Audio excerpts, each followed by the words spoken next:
For the past few months, I've had an idea to make this video because there are a lot of things that disc golf companies want advertised, and right now influencers are obviously just a very cheap way to make that happen. I think we're a little underpriced, honestly, in the market. And I like building my relationship with all these disc golf companies, but not everything should be its own video or even can be its own video on my channel. So today I have like 10 or 11 different things that I want to do little micro reviews for and hopefully make this a monthly series. However often I get this many things because I actually have a PO box that now, since I'm in Denver, you can send stuff to. So here is the address. It's also linked down in the description. You do have to put that number in. Otherwise, they're gonna get very mad at me. But let's swing through a couple courses and talk about a lot of really cool stuff that disc golf companies have sent me, because this video is also gonna be unique on my channel. Because you guys know I typically don't link to anything in my videos, just because people aren't paying me for the most part to do it, and still no one's paying me for this video at all. But I figure since we're doing so many micro reviews, and these are a lot of companies that are either smaller or I just wanna help out with my channel and who are helping me out by sending me stuff, I'll link to everything down in the descriptions. None of it will be affiliate links, so I won't get paid by any of it, except for one thing. The first micro review is gonna be of this Hooligan Discs Rope. This is a proto because Garrett sent this over like maybe 4 or 5 months ago. I just never really got around to throwing it, but this is such a cool little stamp. It looks pretty neutral. It looks very similar to the Origin, or also, this is a Mana from Thought Space. This looks slightly more overstable. Honestly, very similar to the Clash Discs Cherry, which I reviewed. This is the new Cash Stash round, so if you want to pick some of these up, they're up at bodanzadiscgolf.com. That'll be the first link. And these are made by Lone Star, so I think this is like in their Alpha-esque plastic. This hole's like 350 feet. Whoa, it's pretty flippy. Well, I think it's flippier than the Mana is, honestly. So I just looked up some information on the rope, and I think that the one that I was sent a while back is gonna be different than the one that was just approved, because it was apparently approved July 31st, and I think I got this proto run like a while ago. I think that they probably retooled it again, if I was to get my hands on it again, to be a little more stable, because they call it 5400. Interesting. Oh, I just think that that unapproved one is gonna be a little bit different than the newer runs that come out based on the flight numbers alone. I will say too, if you are a company and you wanna send me some stuff like to review, that's what these videos will be for. If just anybody wants to send me any discs or anything like that, likely they won't make their own video or this video. Good thing this isn't a putter, but I'll definitely unbox everything just like as part of other videos. We'll just do like little mail call segments.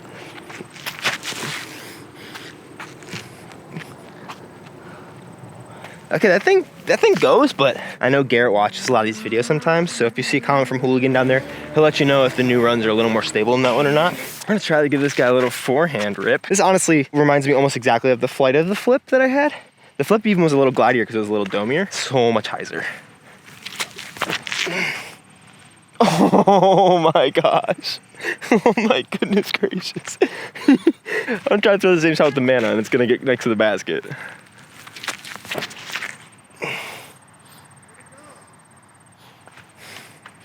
Wasn't quite as much power put into that one. Oh, not bad.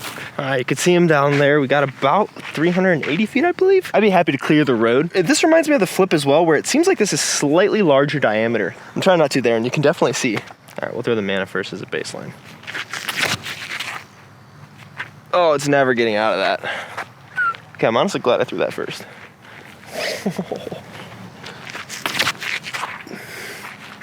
That disc is so flippy. Oh, that's not bad. Oh my gosh. I gotta really like how ridiculously understable this disc is, but I know that that's not what it was intended to be. What? Okay, that'll work. We gotta look. Dude.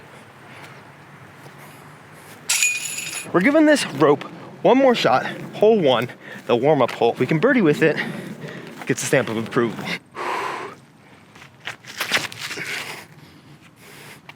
Oh, we figured you out, buddy. We figured it out so good.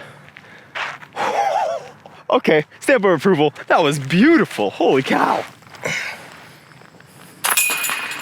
I want to give a massive shout out to Infinite Discs for sending me a while back something that I didn't know if I would use too much, especially since I had the van, but it's come in super handy for me. And it's this tote. There's a cover that comes with this, which I actually just have kind of stowed in here. Personally, I find this thing to be super useful. I think it holds like 60 to 80 discs, and I put all of my like putters and approach discs in here. I have a fieldwork bag for all of my mid-ranges up to drivers, which are all my backups basically. This will be the only thing that does have an affiliate link down below, so if you buy one, it does support me. I don't want that to sway you in any way. I just have had an affiliate link with Infinite since like basically I started the channel, because they were one of the only companies that you could just like apply for an affiliate with. Each of these holds, what is this, 2, 4, 6, 20 putters just about, and then I can imagine a ton more drivers. So I just have like my zones, glitches, envies, and pures, and then back here I have like a bunch of random stuff. I keep like the little umbrella thing that I put on the camera if it's not in one of my review bags, towels, just changes of clothes, little arm sleeves, which I hopefully never have to wear again, minis, chalk bags, and then all my tags kind of go on the side here, and then there's side pockets all over the place.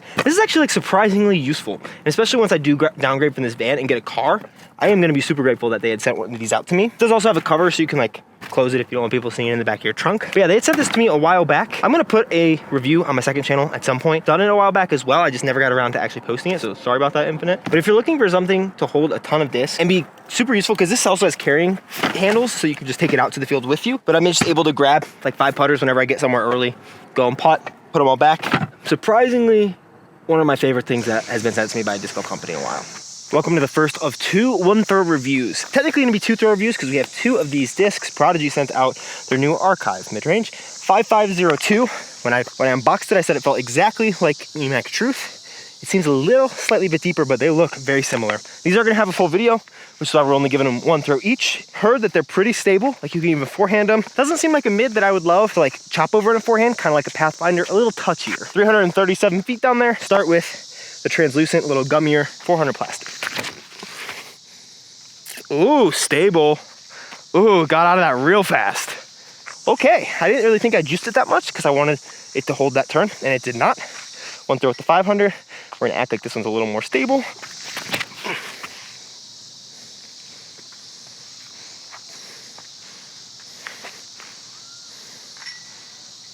Good shot. I think we're probably about 20 feet. Very glidey and pretty overstable mid. I've heard a lot of people say that they're surprised that this is Isaac's mid because he's like the M4 guy, the flippier mid-range. But I've seen him throw a lot of stuff on that flex, and my guess is, since he likes to throw a lot of like FX2s or the more stable fairways, he wanted something that was in mid-range, that was beadless, that he could do the same thing with and get a mid-range type flight. But I have seen him throw the M1s a lot recently on that flex, but this Archive seems like a pretty solid mold. I'm gonna be comparing it to Pathfinders and the EMAC Truth. Subscribe for that, it'll come soon. Honestly, even being here in Denver, I don't think it's quite as overstable as people were making it out to be from the content that I saw. It is definitely a neutral to overstable mid-range. That's the one-shot review. See you on the next one soon. All right, I'm parked on a super slant, but we're back at Owl's Den for the first of 2 9-hole 3-disc battles. But we're gonna be playing here only with discs that Drew Gibson and his team, mainly Marcus, sent me. Drew's basically begging me to have a full review of this disc, the Torque. So we're gonna throw it a couple times here, but mainly do a full review of it here soon. And so I'll link that disc as well as his The Bag subscription, which I think is like 2 discs every month. They sent me one of them, which has this kind of cool little Gibson money bags stamp, which is his signature Scepter, Halo Scepter. Basically, from what I understand, it's a flat top Firebird. And then this is the James Proctor Pace, a disc that Broderick really loves. And he throws farther than me, and his hands are bigger than me. And so this is much more comfortable to him because it's very like P2-esque. Really love the Wonder Bread stamp. Big shout out, Marcus. Thank you for sending this out. Probably start on hole 3 though, because there are people all over this course because I decided to wait until Saturday to film this. Just a little pitch hyzer.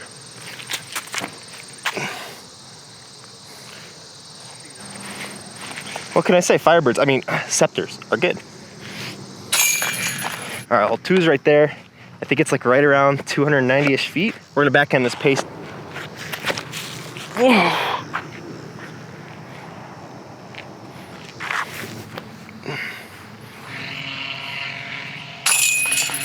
All right, you see the basket straight through there. Play might be a little flex forehand over that bush. It's like 390 though.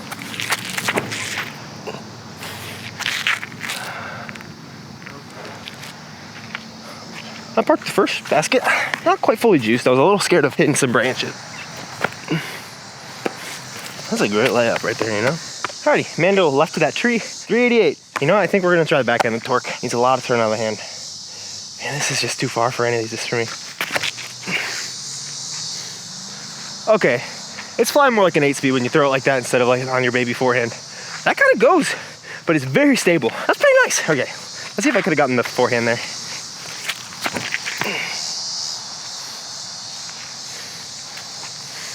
Okay, honestly pretty stoked on both of those. The Scepter, I just circle, birdies. This is the Torque, which I didn't have to throw as hard as I ripped the Scepter on the forehand. and it's like basically pin high. No, dude, that felt so good. One down is not looking too good right now. Got an easy birdie hole the next one though. If I mess that up, might as well unsubscribe.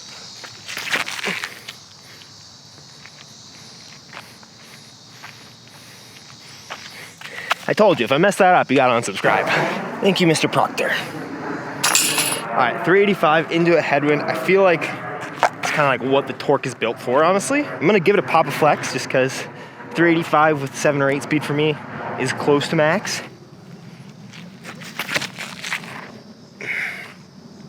Whoa, that thing kind of goes for an 8 speed. Like, it seems kind of fast. I'm gonna be honest, initially I didn't love the feel of the torque just because how big and domey it was, but it fills my hand well and I feel like I'm able to get a great rip into it. And U-Disc is calling this disc right now 411 feet. I can't putt with P2s, I'm so bad at it. It's just so deep. I can't extend my fingers because my fingers don't even barely touch the bottom. Oh, it's not a P2, but it reminds me of a P2. Alrighty, 3 holes left. The putting is letting me down. I was thinking about bringing out a putter since I'm gonna bring out a putter for the other 9-hole challenge video, but you live and you learn. I've been rolling over on it like a zone or a zone OS. I need to throw it like an overstable putter. Think of it like my MBs. Yeah, look at that. You throw it like a putter, it flies like a putter. I can make those putts for sure.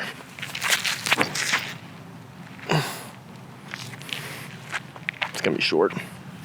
Oh, not even a skip. All right, I'm gonna aim a little high and a little more wrist action on this putt just because I can't get my finger pop.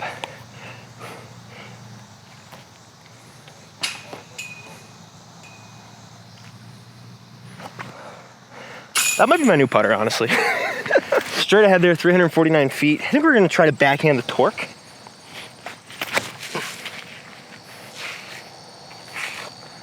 Oh, when you get the nose down, it doesn't fight out as much. The torque just gets birdies, you know? Oh, dang it. All right, we had to come to a little bit of a longer course for this next one because if you guys remember, I did a Discraft mystery box. In that box, they also sent me all those Zone OSs that you guys have seen. But on top of that, there were also Venoms. There was another Venom and then these 2 Z Light Venoms, which I haven't even touched yet. This one is like 158 grams. This one's 165 to 169. So we're gonna throw these against the Cast Stash Raider, which is max weight, very domey like the Venoms. Seems like it goes far. And then right now, this is kind of my bomber distance driver. It's a destroyer. It's a little flippy though. It's 171. We're gonna throw these on 3 holes together. Forehand for the first one and then a couple bombs for the last 2. 300-foot hole here. We're gonna throw the baseline with this destroyer because I kind of know how it flies. Got the turn. Now it's gonna come back. Oh man, that thing just rips. I'm gonna put this on a little flex. There is a little bit of a right to left.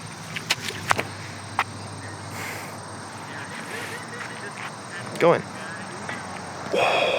Go buy a Cast Stash Raider right now. All right, now for the Z-Light Venom. Okay, it is pretty understable for a Venom. Oh my gosh, that Raider is so good. This one is so pop-top. Whoa, that's so stable. What? Goes far though. I'm excited to throw this. There's a pretty big bomber, like uphill 410-foot hole. So I didn't get as clean of a release with those Venoms. I think, honestly, if you look at them, they're a little more like winged than both of these. Honestly, pretty close to the Raider, just a little more aggressive. Oh, they also only called this one a Z-Venom, not Z-Light, because it's 150, 167, 169. Kind of wonder when they turn into Z-Light. We're gonna throw the Raider first. Just really trying to force it over and get that nose angled down. Whoa, geez. So it rode the wind, pretty good. We're gonna have to put this a lot more left because this destroyer is flippier than that Raider.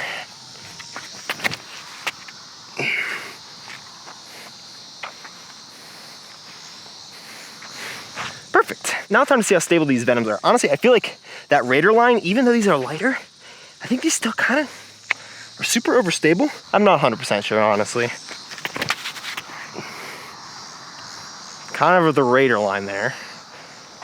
Oh, bomb, past the basket. I think this one, honestly the same. I think it'll honestly just go farther. It'll be taken by the wind a little bit easier, but it's still pretty overstable.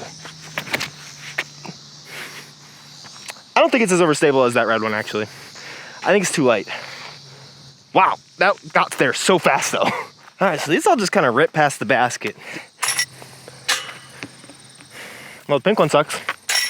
25 feet long on an uphill 401-inch foot hole. is not bad. Basically all air too, because it's just kind of hit and sat. So I've never done this or even really like tried, but we're gonna try to birdie the practice basket. The basket that's in the middle there, you can see is 409 feet away from us. And then probably about another 100-ish feet, we're gonna pretend like we're only throwing these because I didn't just rip 2 terrible shots. But this is the 165 to 169. Oh no. All right, we are not getting there in this wind. We're gonna have to commit higher, more nose down, and more right. With the lighter one, so popped up. It's like a heartbeat. Get out of it and swing. Oh, it's hard in the right to left because if you don't know how to play the wind, obviously you show it the flight plate, the wind's gonna get under it and push it, but you show it the opposite, the wind's gonna bat it down. So you need to have a disc that is overstable enough that you can really rip it on that anhyzer nose down so that it'll stay in there, and then once it gets back to this point, it'll lift.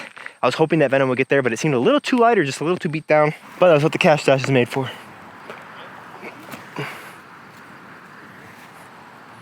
Oh, good height. Stay straight, stay straight, stay straight. Oh! So I wanted to give a big shout out to Chris, who makes custom stamps. I'm gonna link this down in the description, just like everything else, if you wanna pick any of them up. But when I say custom stamps, I mean like for the bottom of your discs. I know that there are some companies who did this, but he was the first person to reach out to me and sent this out to me back in like March. So obviously I've gotten some great use out of it. I'm very interested to kind of see how it goes. Never really used a stamp like this, or at least haven't since I was like a child. I haven't used this. I feel like it'd be pretty cool and useful. That way, like if people find my stuff, they can return it to me, or at least just like follow the channel. If you ever find something of mine, if I haven't like actively talked about wanting it back, just keep it. That's pretty cool. It's a pretty cool thing. I don't know quite how much I'll use it, but if you want to snag one of these for your own discs or something, pretty neat little idea instead of just writing your name, but I kind of like the handwriting. I'll honestly probably end up using this for like boxes to ship my stuff in, so I'll just keep it in my office and just stamp some boxes. Welcome to The Rock. Time for the second 9-hole challenge from today's video.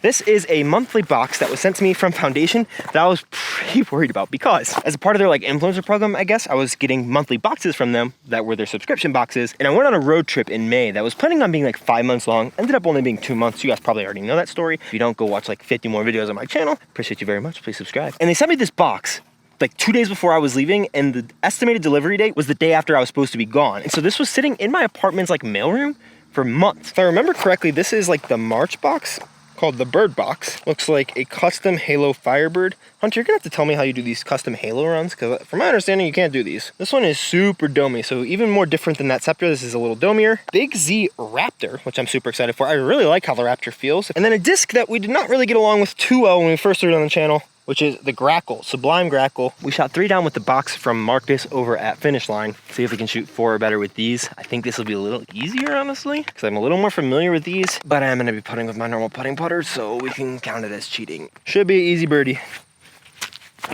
Oh! I can't be saying that. I'm like eating a lot of my gnats over here. What the heck is Cold Creek doing? Cash Stash putters. They go in the basket.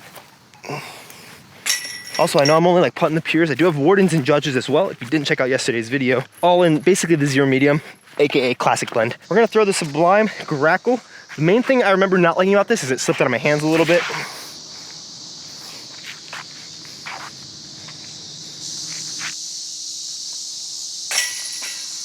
All right, our third hole, 296, uphill, headwind left to right, AKA Grackle City. Whoa, no flip at all? Not even a little flip? We're not living in Grackle City anymore. They just go in the basket. Cash Stash. We haven't thrown this Big Z Raptor as a first shot yet, but from the couple like little practice swings I've gotten, it's a little shallower, a little flatter, but less stable than the Firebird.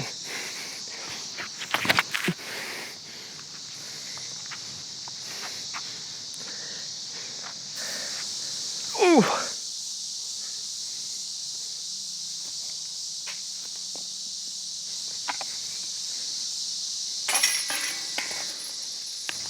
All right, jaws up off the floor. I should have seen where that branch was. 360 feet, they called par 4. It is absolutely not. It is just over this hill, but it takes a lot to crest the hill because the hill is probably about 300 feet away. I think we're gonna go Grackle. Ooh, I just noticed this is a 167.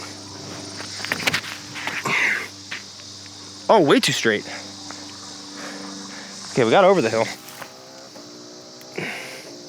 Oh, man. I really tried to give the Grackle another chance. It's just not the disc for me. I was gonna throw the Raptor, but I think we're gonna throw the Firebird instead. Whoa, that thing is stable. Oh, it's so stable it gets to roll back to the basket. Let's go.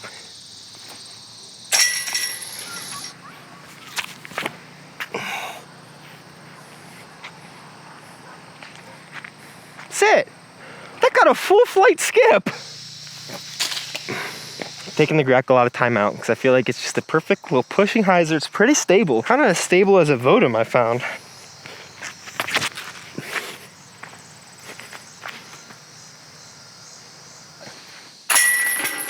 Last hole, foundation box is definitely winning this monthly battle, but in true foundation fashion, no matter what happens here, we're gonna have to rule it out due to technicality.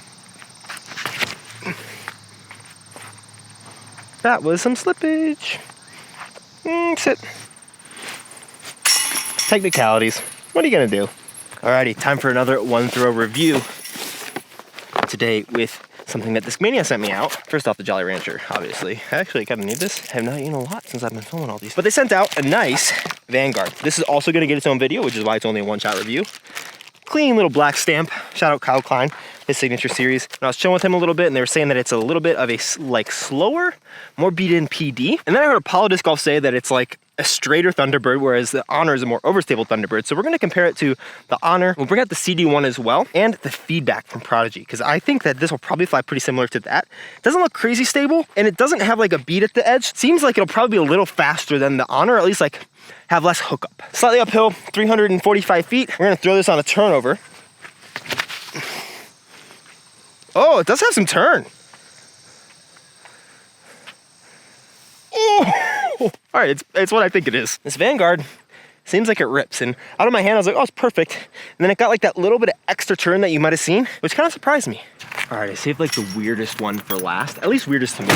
Massive shout out to Trent, who found me at Blue Ribbon Pines in Minnesota and gave me the Arowana, which is a new disc from Elevation Discs, PDG approved taco. Why are we making so many tacos? I think this is supposed to be slightly understable, and this is a good feeling plastic. I've thrown the Koi, I threw these discs before, but the floppiness I just can't really deal with. But we're gonna try to shoot under par over 5 or 6 holes here at Interlochen Park. It's a shorter course, and this thing is supposed to sit down really well.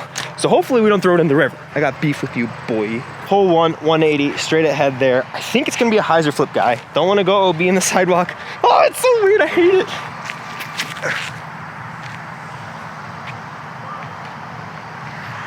Basically parked. Please don't be a weird putter. That felt kind of normal, actually, surprisingly. Hole 2. Also, I like the artwork on this. Oh, it's so floppy. I think we're gonna put just a touch of hyzer a little left of it, because I think it's gonna flip up and turn a little.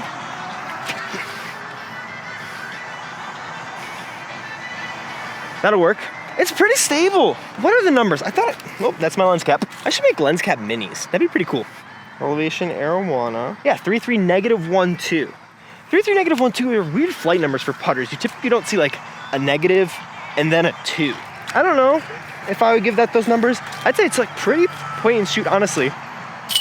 It kind of feels normal to putt with on the super, super floppy end, but it's not like super soft. Like, it doesn't feel super soft, it just feels super floppy, which is a weird combo. 220 feet straight ahead, head left to right.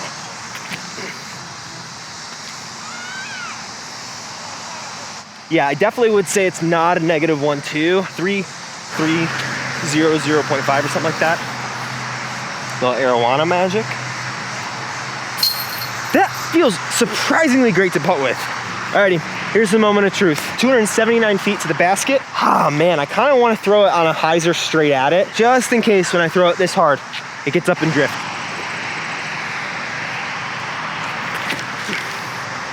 Uh-oh.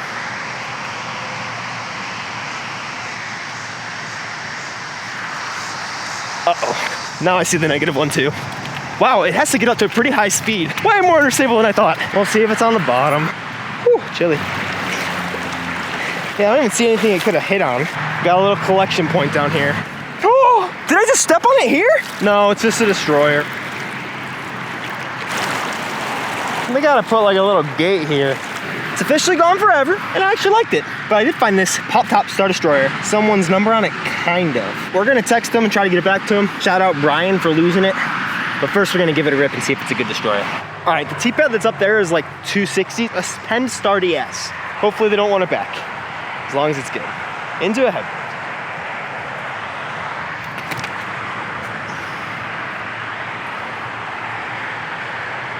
Woo! I'm gonna go pick that up and get that back to him. Sorry that we only got 3 holes in with the Arowana. Hope you enjoyed this style of video. My P.O. box will be in the description of this video. All the links for everything that I reviewed today will be down in the description. Hopefully we can make this a monthly thing, but every time I get like 8 to 10 cool goodies, we'll make it happen. Watch yesterday's video, which was the drop, throwing all the discs that I'm running with the cash dash stamp right over there. I'll see you guys in the next one. Peace.